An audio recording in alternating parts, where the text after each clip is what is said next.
اب میں آپ کے سامنے ایک حدیث رکھنا چاہتا ہوں، حضور نے کیا فرمایا۔ ایک حدیث سنا چکا ہوں آپ کو، عن عثمان بن عفان رضی اللہ تعالی عنہ قال قال رسول اللہ صلی اللہ علیہ وسلم خیرکم من تعلم القرآن وعلمہ، تم میں سے بہترین لوگ وہ ہیں جو قرآن سیکھیں اور سکھائیں۔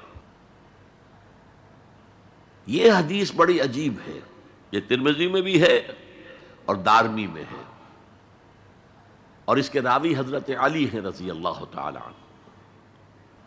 عن علی رضی اللہ عنہ قال، حضرت علی فرماتے ہیں انی سمعت رسول اللہ صلی اللہ علیہ وسلم یقول، میں نے سنا اللہ کے رسول صلی اللہ علیہ وسلم کو یہ کہتے ہوئے، انہا ستکون فتنۃ، ان قریب ایک بہت بڑا فتنہ رونما ہوگا۔ حضرت علی فرماتے ہیں قلت، میں نے عرض کیا مل مخرج منہا یا رسول اللہ، اے اللہ کے رسول یہ فرمائیے اس فتنے سے بچنے کا، نکلنے کا راستہ کون سا ہوگا؟ جیسے آپ بڑے بڑے حالوں میں دیکھتے ہیں ایگزٹ، عرب ممالک میں لکھا ہوتا ہے مخرج، اگر کہیں آگ لگ جائے، کہیں دھواں بڑھ جائے تو نکلو، ان لال جو روشنیاں ہیں ان کے اندر جو نیچے دروازے ہیں ان کی طرف جاؤ، یہ مخرج ہے جان بچانے کے لیے۔ یہاں ایک لحظہ توقف کر کے ہمارا اور صحابہ کا جو فرق ہے اس کو نوٹ کر لیجئے۔ اگر ہم ہوتے تو کیا پوچھتے؟ حضور یہ فتنہ کب آئے گا، کدھر سے آئے گا، کیوں آئے گا، کیا ہوگا؟ یہ سارے سوالات کرتے نا، جن کا عمل سے کوئی تعلق نہیں، معلومات ہے۔ حضرت علی نے کچھ نہیں پوچھا، بس آپ نے فرما دیا کہ بہت بڑا فتنہ ہوگا، تو بس ہمیں یہ بتائیے کہ اس سے نکلنے کا راستہ کیا ہے۔ اب سنیے حضور کی زبان سے قرآن مجید کی مدح۔ قال کتاب اللہ، فتنوں سے بچانے والی اللہ کی کتاب ہے۔ فیہ نبأ ما قبلکم، اس میں تم سے پہلے جو تھے ان کی بھی خبریں ہیں، قوم نوح اور قوم عاد اور قوم سمود اور قوم مدین اور آل فرعون اور سدوم اور عمورہ کی بستیوں کے حالات ہیں کہ نہیں؟ وَخَبَرُ مَا بَعْدَكُمْ، اس میں تمہارے بعد جو آنے والے حالات ہیں وہ بھی درج ہیں، ذرا کھدائی کر کے نکالنا پڑتا ہے ورنہ حالات موجود ہیں۔ ایک اوپر کی چیز ہے، سامنے کی چیز ہے، ایک ذرا اندر سے کھدائی کر کے، لیکن یہ کہ حضور فرما رہے ہیں خبرو ما بعدکم وحکم ما بینکم، اور جو بھی اختلافات تمہارے درمیان ہوں گے ان کا فیصلہ بھی اس کتاب میں موجود ہے۔ کاش کہ ہم اپنے مذہبی اختلافات کو رفع کرنے کے لیے قرآن کی طرف رجوع کریں، جو حبل اللہ ہے، واعتصموا بحبل اللہ جميعا ولا تفرقوا۔ تو فرمایا کتاب اللہ فیہ نبأ ما قبلکم وخبر ما بعدکم وحکم ما بینکم، هو الفصل لیس بالہزل، وہ فیصلہ کن کلام ہے، ایسے ہی یاوہ گوئی نہیں ہے، یہ قرآن کی آیات ہے۔ انہ لقول فصل وما هو بالہزل، سورہ طارق کے اندر آیا، طارق میں هو الفصل لیس بالہزل من ترکہ من جبار قسمہ اللہ، اگر کوئی جبار شخص اپنی سرکشی میں اس قرآن کو ترک کر دے گا اللہ اسے پیس کر رکھ دے گا۔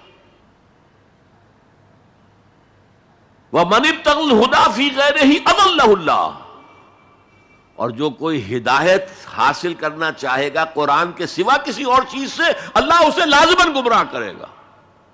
کتاب ہدایت تو یہ ہے، وَهُوَ حَبْلُ اللَّهِ الْمَتِينُ، اور یہی تو ہے اللہ کی مضبوط رسی، جو قرآن میں کہا گیا وَاعْتَصِمُوا بِحَبْلِ اللَّهِ جَمِيعًا۔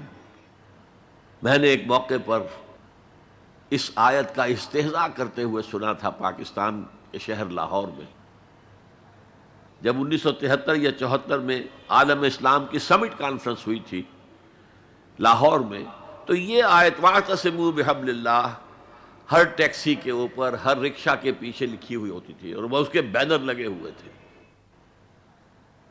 تو میری کوئی کتاب ایک پریس میں تھی، میں اس کے لیے جلدی کے لیے کہنے کے لیے کہ جلدی شائع کرو وہاں گیا، تو وہاں ایک صاحب تھے آزاد کشمیر کے محکمہ اطلاعات کے بہت بڑے افسر، اور وہ کہہ رہے تھے کیا محمل کلام ہے، کہاں ہے وہ رسی، کس کو پکڑے؟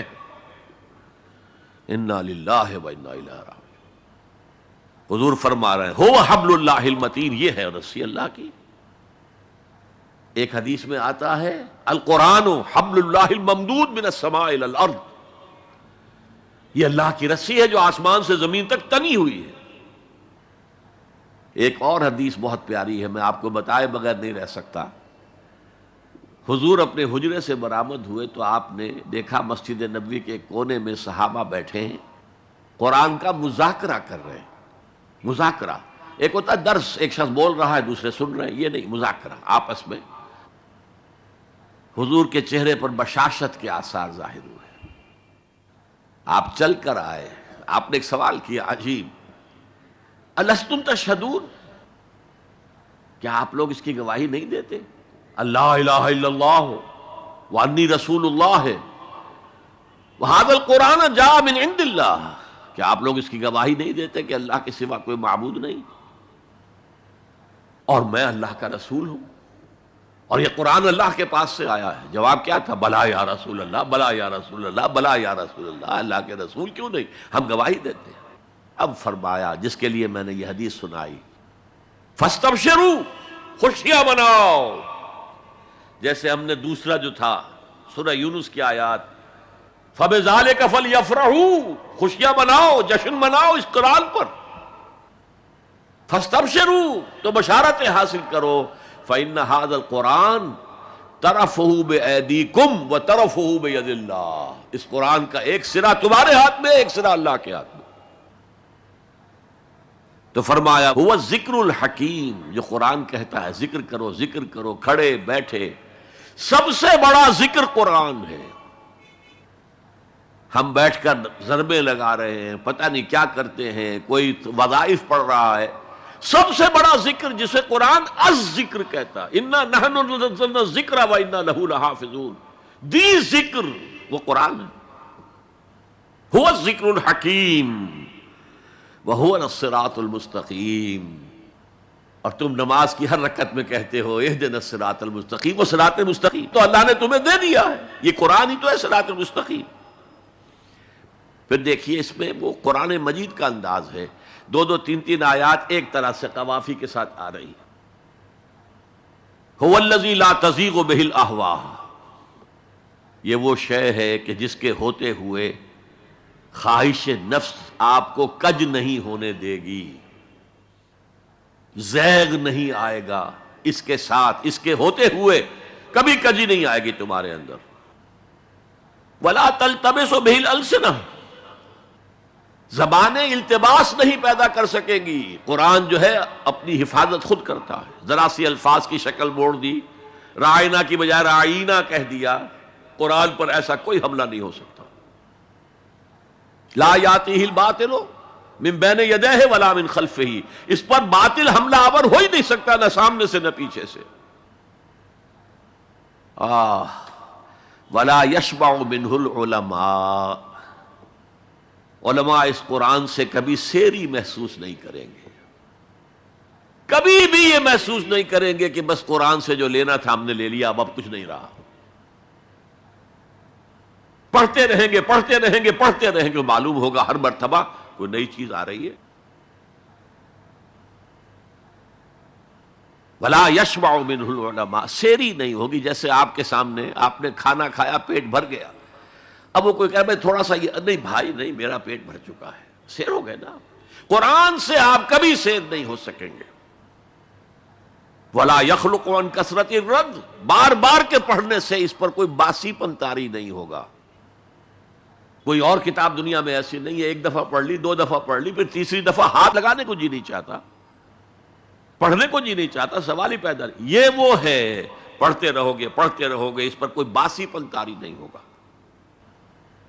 ولا تنقضی عجائبہ، اس کے عجائب کبھی ختم نہیں ہوں گے۔ یہ ہیروں کی وہ کان ہے جو کبھی ختم نہیں ہوگی، غور کرو گے، نکالتے رہو گے۔ یہ بنیاد ہے سمندر کی نیچے جہاں سے موتی ختم نہیں ہو سکتے.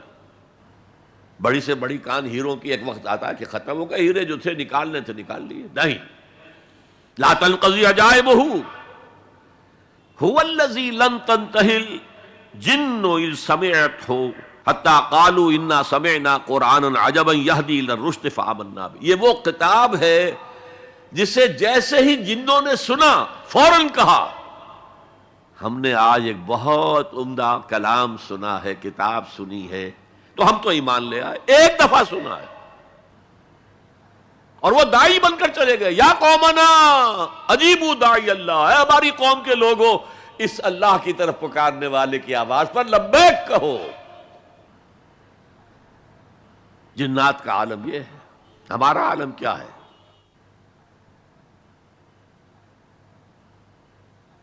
اب 4 جملے جو آئے ہیں وہ اس حدیث کے اندر جو اہم ترین چیز ہے وہ ہے من قال بہ صدق. جس نے کوئی بات اس قرآن کی بنیاد پر کہی اس نے سچ کہا. ومن عمل بہ اجر، جس نے اس پر عمل کیا اس کا اجر محفوظ. ومن حکم بہ عدل، اور جس نے اس کی بنیاد پر کوئی فیصلہ کیا اس نے عدل کیا. اور آخری جملہ کاش کہ اس کا مصداق اللہ مجھے بھی اور آپ کو بھی بنا دے. ومن دعا الیہ ہدی الی صراط مستقیم، جو اس قرآن کی طرف لوگوں کو بلائے گا کسی اور کو ہدایت ہو نہ ہو اس کی ہدایت ہو گئی.